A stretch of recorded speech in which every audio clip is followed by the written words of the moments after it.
I'm Liv, your emotionally exhausted, chronically online host, and every week we talk about life, relationships, internet chaos, bad decisions, awkward moments, and all the things that spiral way faster than they should.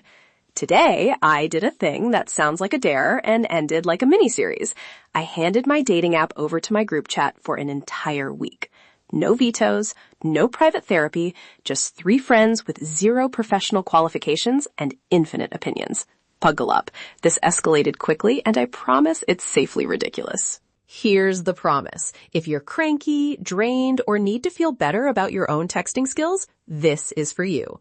Over the next 20 minutes, worst picks, and why my friends love chaos, DM openers so aggressively mediocre they might be performance art, a 2 a.m. strategy meeting that included a fabricated backstory and too many gifts, and an IRL reveal that was equal parts roast and surprisingly sincere. Also, boundaries and consent chat, because we're not completely monsters. You will laugh, you will judge, you might learn something about your own digital boundaries. That's the deal.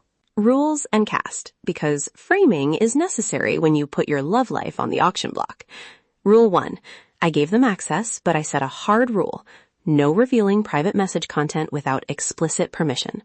Rule 2. They could swipe, match, and draft messages. Rule 3. I could only step in if something unsafe or clearly unethical happened. Which, spoiler, I very nearly did because of panic scrolling at 3 a.m. The board members. Friend A is the romantic. She's aggressively positive and will ghost anyone who doesn't use at least 3 heart emojis in the first 10 messages. Friend B is the strategist. Thinks dating is a game theory problem and recommends putting aspiring plant mom in the bio because it's low effort and charming. Friend C is the wild card. Their advice is half roast, half performance piece, and 100% gift-based. Together, they function like a small chaotic corporation. Group chat CEO. Round 1 disaster, the first batch of matches read like an audition for an awkward bio competition. They swiped right on the guy whose bio literally said, if you like long walks, I'm allergic, but I'll sit in the park. And they championed a profile where the only photo was a blurry dog paw. They loved a man who listed his job as entrepreneur and then explained he means he entrepreneurs on weekends. I read the choices while the chat filled with reaction gifs and carefully curated shade. My friends did dramatic readings, like a tiny theater troupe, and then started rewriting bios into performance poetry. It was deeply unhelpful and wildly entertaining. I laughed, I facepalmed, and started to feel like I'd accidentally enrolled in a reality show. Then came the midnight strategy session, which is where chaos matured into reckless creativity. At 2 a.m., we held a planning meeting. Yes, that's a real thing now. And the agenda included optimal emoji mix, whether to mention hobbies or to invent them, and whether to craft a mysterious backstory to increase dating market value. Friend B proposed a spreadsheet. Friend C proposed a fake minor scandal. Once I got lost on a ferry, but it's a whole mood, as a hook. Friend A drafted DM openers that ranged from, hey, fellow coffee survivor, to a line that started with, do you believe in signs? And ended with an interpretive emoji sequence. We tested openers like they were product features. The winning DM, and yes, there was a winner, started with a complaint about mediocre tacos and then pivoted to, what's your comfort food confession? It was bizarrely effective and also deeply my friend's energy. We spent 3 hours optimizing and arguing about whether comfort food confession was charming or creepy. The DM meltdown was the scene where everything got spicy in the most suburban way possible. Screenshots started flying into the chat, his replies, our follow-ups, my friends' color-coded reaction threads. At one point, a match accidentally added his roommate to the group message because he misclicked. We all watched in a mixture of horror and giddy fascination. Friend C convinced someone to send a voice note that was basically a comedic stand-up bit about bad dates. Friend A tried to be sincere, which led to a 10-message thread about vulnerability, and then an awkward silence.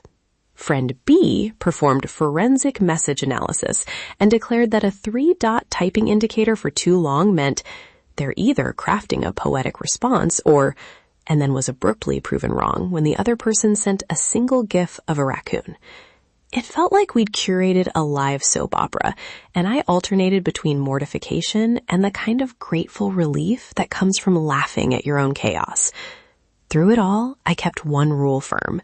If anything felt unsafe or creepy, we shut it down, blocked the person, and I stepped in. Consent and safety were non-negotiable, even when everything else was a joke. The in-person reveal was the wild card, our group chat's season finale. We agreed to meet the top match at a cafe, and I showed up while my friends hovered like a Greek chorus, offering live commentary that ranged from supportive to unfiltered. The date was surprisingly normal. He was late, awkward, and kind of sweet in a way that didn't convert any of my friends, but did make me pause. What I didn't expect was a real moment of clarity. The experiment forced me to articulate what I actually wanted, not what would make a group chat laugh. There was also the embarrassment of hearing my friends critique my body language in real time, which, to be fair, is why we love them. But then they did something unexpectedly kind. After the date, one friend sent a private message checking in on how I felt, not how it would play in the group. That small moment reminded me why we tolerate the hot takes and the chaos, because beneath the ridiculousness, friendship can be protective and grounding. The takeaway? Letting people be involved is funny and healing in measured doses, but you should never cede consent, privacy, or personal safety. If something crosses your line, speak up. Your agency is not negotiable. Quick recap before we go. Best bits, the terrible bios, the comfort food confession DM, don't knock it till you try it, and the performance art voice note. Lessons, set rules, protect consent, and maybe don't let friends see write your dating profile if you want to keep your dignity. And an actual surprising lesson, experiments like this can reveal what you value when the noise drops. Authenticity, safety, and friends who check in privately when public jokes are over. If you have a group chat disaster or experiment of your own, I want to hear it. Leave a review, tell us your worst DM, and tag the friend who would absolutely sabotage your love life for comedic effect. Please be kind online and keep people's private messages private unless you have permission. Boundaries are not boring. They're necessary. If today's episode made you laugh, question humanity, or feel slightly better about your own life choices, then my job here is officially done. If you enjoyed the chaos, please leave a review and share this episode with someone who needs to laugh at other people's reckless decisions instead of making their own tonight.